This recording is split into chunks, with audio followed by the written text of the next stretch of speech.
একদিকে লাশের সারি, অন্যদিকে আলোচনার টেবিল। দক্ষিণ তেহরানে ভয়াবহ হামলায় প্রাণ হারিয়েছেন অন্তত 12 জন। যখন সারা বিশ্ব ভাবছে যুদ্ধ এবার আয়ত্তের বাইরে চলে যাচ্ছে, ঠিক তখনই মার্কিন প্রেসিডেন্ট ডোনাল্ড ট্রাম্প আবারও বোমা ফাটালেন।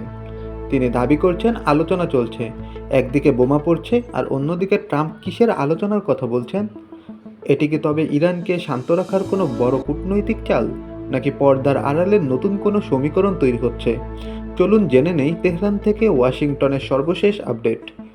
আজ ভোরে দক্ষিণ তেহরানের জনবহুল এলাকায় সিরিজ হামলা চালানো হয়েছে। স্থানীয় সূত্র মতে ধ্বংসস্তূপ থেকে এ পর্যন্ত 12 জনের মরদেহ উদ্ধার করা হয়েছে। আহত হয়েছেন আরও অনেকে। হাসপাতালের করিডোরগুলোতে এখন কান্নার আওয়াজ। ইরান এই হামলার জন্য সরাসরি ইসরায়েল ও আমেরিকাকে দায়ী করছে।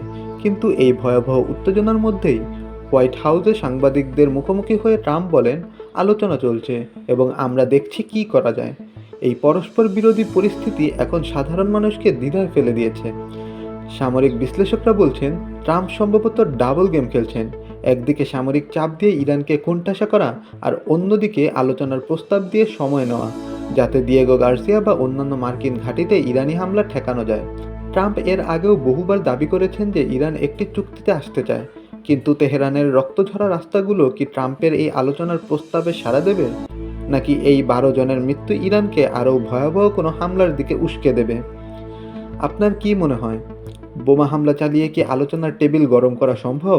ট্রাম্পের এই কথার লড়াই কি আসলে যুদ্ধ থামাতে পারবে, নাকি এটি বড় কোনো ঝড়ের পূর্বাভাস? আপনার মতামত কমেন্টে জানান।